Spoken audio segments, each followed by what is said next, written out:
Hello, everyone, and welcome to the Criterion Connection. I'm Wade. And I'm Scott. It's new year, new setup. This is the first time I'm sitting on this side. It's so weird.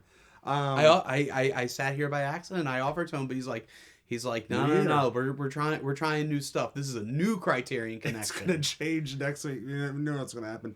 Anyway, so we're doing a new release for January 2026. That's right. A new year, a new seating arrangement, a new release from 1990.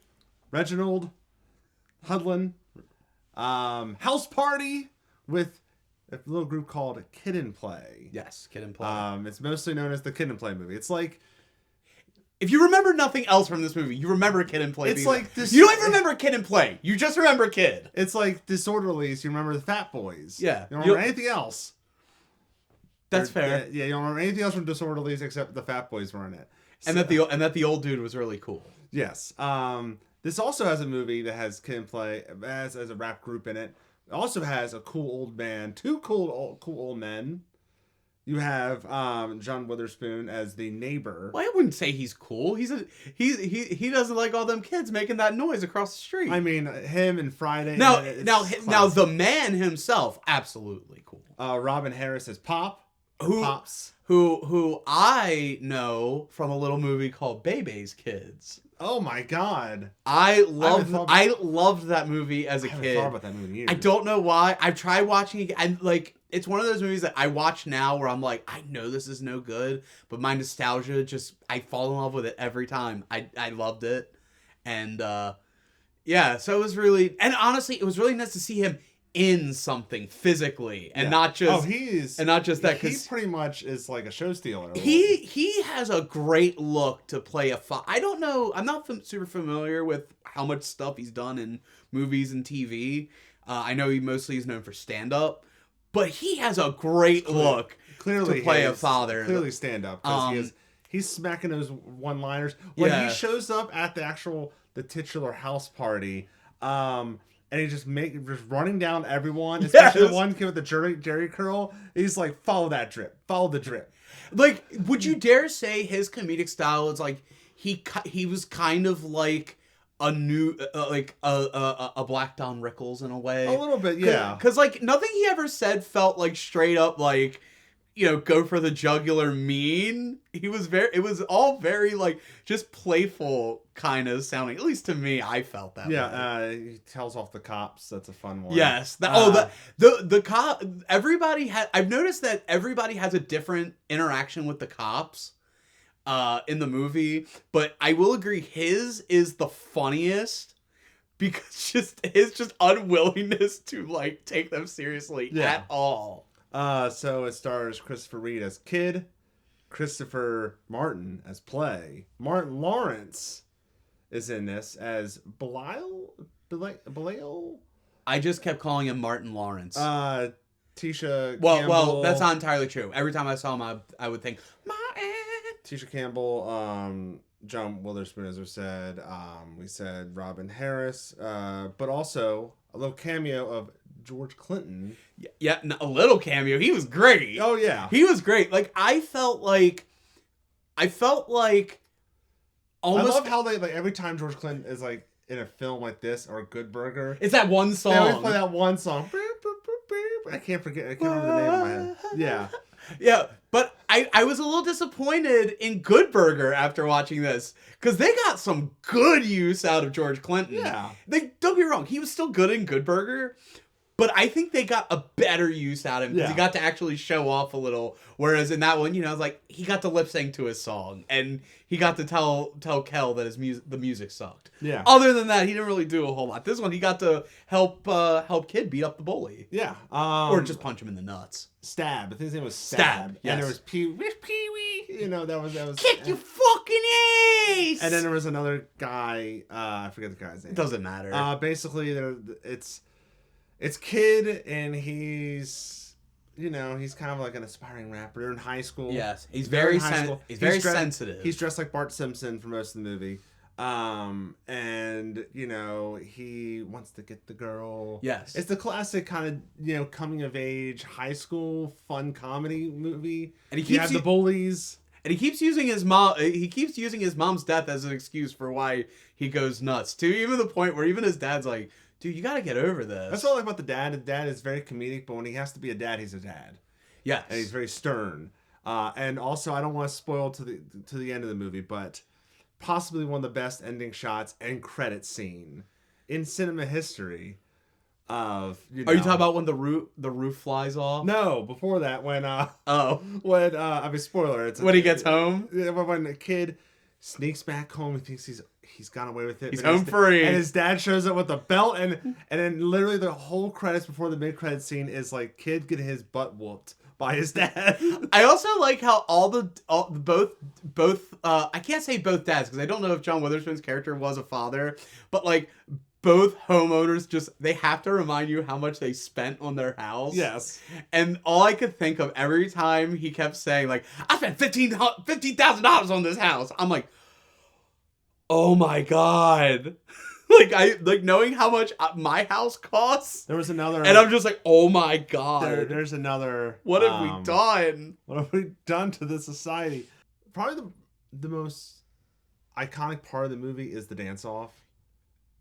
I think that when people talk about this movie, they talk about kids' hair, and they'll talk about the dance off. Yeah. And I mean, that's not saying that the movie is not worthwhile outside of that, but like I think that's like the big. It's the big takeaway.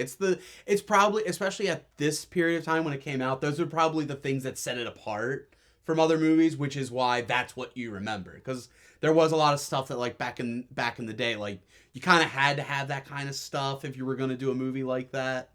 You know, they even I'm trying to like there's like one of the scenes I liked was when the guy's asking kids, hey, can you show me how to do that dance move that you're doing? He's like, nah, man, I don't feel like, and like he starts getting mad at him, and it's like, nah, man, I'm just not in the mood. All right, I'll show it to you. Yeah. And then he starts doing it, and I think that's what leads to it. Or if it's not, it was like not long after it, but like and also just some of the weird like what I call non-character characters. Like you've got the guy who's drinking the booze. You've got you got Chill. Groove. Is it was Grooves? Because he's the one that got too drunk? Yes. Yeah. Him who gets too drunk. Yeah. You've got Chill, who other than wanting to know how to do that dance move, his whole gimmick is he keeps bumping the table that Martin Lawrence is DJing at. But there are a couple of things about the movie that surprised me because I thought I had seen House Party. This is another one of those movies that I didn't realize I hadn't seen before. And there were a couple things that kind of threw me for a loop. One of the biggest was I didn't realize until a couple minutes in that the movie was rated R. I was blown away. Excuse me. I was blown away by how many F-bombs were in this movie. I think I also was surprised by it because I think I've seen this movie on Comedy Central and it was made for TV when I was younger, like probably like 10, 11, 12 or whatever. Like, yeah. I think that's when I saw House Party. I never seen it all the way through. It's like when you watched it, sometimes you've only watched on TV and you've seen pretty much every scene, but never in order. It's right. Like I've never seen The Wizard of Oz from start to finish, but I've seen every scene of The Wizard of Oz, but never in order. Right. Yeah, so that's how I feel about House Party. And yeah, it was just very jarring to me because like I thought it was gonna be like one of those like not like I don't want to say family friendly, but like one of those movies where like you know like one of those like like a great example you mentioned Disorderlies. Like I feel like anyone at any age could put that on and not feel entirely like oh my God, what are we subjecting our young ones to? Like I said, a lot of F-bombs, very I don't want to say sexual, but like almost sexual. For teenagers. I do think towards the end, you know, as far as sex is concerned, I did like that little twist at the end, and you know, responsibility and the fact that kids I don't want to have a kid right now. I don't want to risk a kid right now. And my name's Kid. And his friends are like, no man, that's her problem. You ain't got to worry about that. And for the fact that he actually stands up to his friends, and says like, you know, to the point where like they're kind of mad at him, but then they're like, hey man, you want to come back afterwards and watch Crush Groove? And it's like, no man, I can't. But then of course, he did. It's a great moment there. But of course, there's the rap in the prison. Where that was the other thing I was going to talk about. That rap does not age very well, in my opinion. It's one of those ones where you need the context of we're in prison and the whole gimmick of don't drop the soap. Yeah. As long as you have that, it's still not good, but I think it's more palatable. Yeah. But some of the lyrics, I'm pretty sure he would not have used today. He would not use today. Yes. But I think that's definitely one where context, again, doesn't make it okay. 1990s classic. Yeah, context doesn't necessarily make it okay, and putting yourself in that time period doesn't necessarily make it okay. But I think it makes it a little more palatable. I think one of the biggest pluses of the movie is it's so high energy. Yes. It doesn't drag. It keeps going and going and going and going, and it takes you to like kids' journey to the party. And you get to the party, which is fun, but then there's also stuff outside of the party, with like the dad and also the neighbor and the cops and like also the villains, the bullies that like Stab was like gonna burn the house down, and Pee-wee's like, I thought we were just gonna beat the F out of someone, you know? And how you kind of have these different perspectives. You got like the bully perspective from time to time. You got the two girls perspective. You don't so much. It's so weird because everyone says this is the kid and play movie, but other than that dance, they don't really have a whole lot of time together. It's mostly kid and some play. Yeah, like kid, play, and Martin are kind of having their own little adventures, and we get like little pieces of what they're all going to do, and then eventually it all connects at the titular house party. I